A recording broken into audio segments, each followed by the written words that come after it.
Good morning po sa lahat kong mga ka-sports. So welcome po sa ating channel, Phil Sports Plus TV. Ano itong lingkod? Si Anton po ito. So mga ka-sports, dito naman tayo sa Japan B-League sa laro ni Kai Soto mamayang hapon, no? Alas 3. So ang kailang masasagupa mamaya mga ka-sports ay akupunan po niya Terdi Rabina ng San N New Phoenix, no? Bali sa bracket na Kai Soto, ito ang pinaka number 1, no? And then, nung nakarang buwan, so bali ito ay tinalo po ito ng kupunan niya kay Soto. So, ang tanong ngayon naman, so mamayang alas 3 dahil maglaro sila, so ito yung pinakatanong.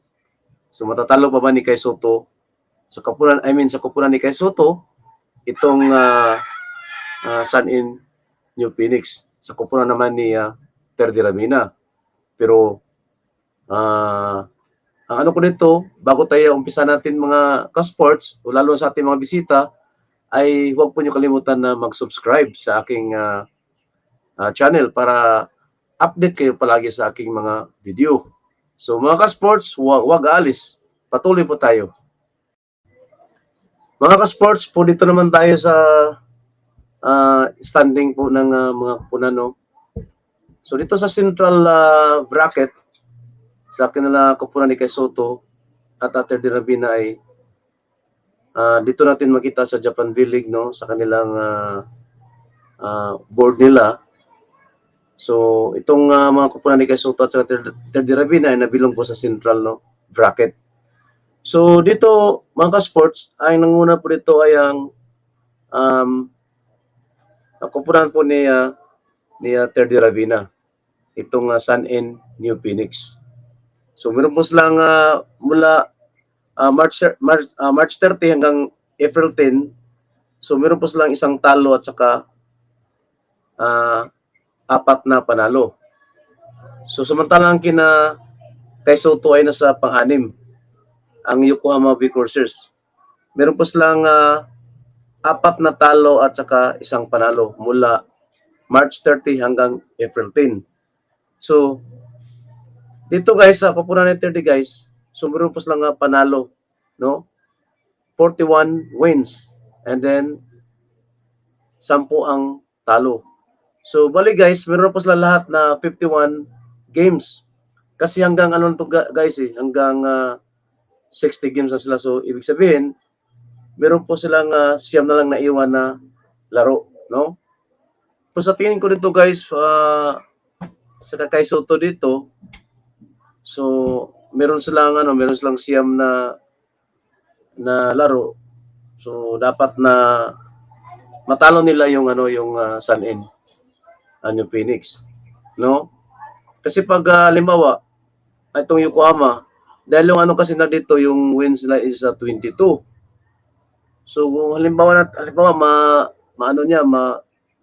pero mahirapan pa rin guys, no? Hindi pa rin sila makapasok dahil nga siyempre itong mga number 2, halimbawa si Horse Mikawa, meron siyang 30 wins na. Kasi hindi man natin ibig sabihin na hindi matalo yung malakas din itong Mikawa.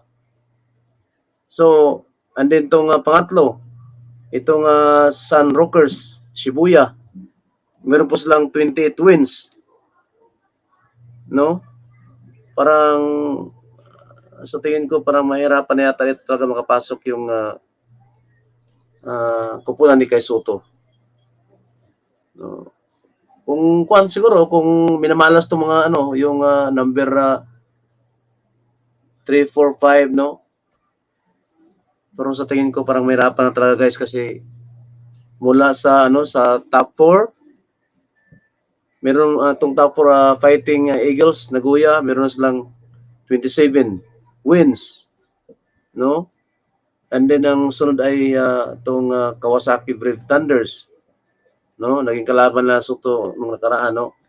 Nung nakaraang araw, meron po silang 27 wins. And then kay Soto may 22 wins parang medyo mahirapan talaga, no? Kasi itong top 5 hanggang top 3, meron na silang top 5 at saka top 4 lang, oh. top 5 hanggang top 3, no? Medyo mahirapan talaga kay Soto to kasi ang top 3 merong 6 kung habulin lang kay Soto, kailangan 6 na laro pa. Hindi naman may sabihin na ano tong si Buya eh. Talagang mananalo pa rin yan. At saka tingnan natin yun sa kanila, sa kanilang mga panalo nila noong tawag dito. Mula March 30 hanggang April 10, mayroon silang 4 na panalo. Ito namang Fighting Eagles Nagoya mula March 30 hanggang April 10. O lahat mo guys, no, lahat nila na pinalo guys, oh. 5 wins, no? Oh, talagang mahirapan talaga sila kay Soto dito, guys. And then dito naman tayo sa Kawasaki Brave Thunders. Meron silang 27 wins, no? So meron silang 4 na talo, isang talo. Pero sa tingin ko guys, siyempre mas lamang na sila ng 5 wins kumpara sa top 6, no, kay Soto. Siguro guys, mahirapan talaga sila guys. Kahit na siguro ipapanalo pa na yung I don't know, no? Kasi maano pa naman ng bola talaga eh. Bilog ang bulay.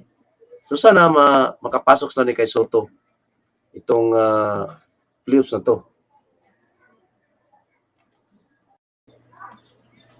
Well, bali mga ka-sports, nung nagtapat ang kupunan ni kay Soto at kupunan ni Terdy Ravina, si kay Soto ay umiscore ito ng 23 points at 10 rebounds. Magandang performance ang ipinakita ni kay Soto during that times, no? During sa kanilang games.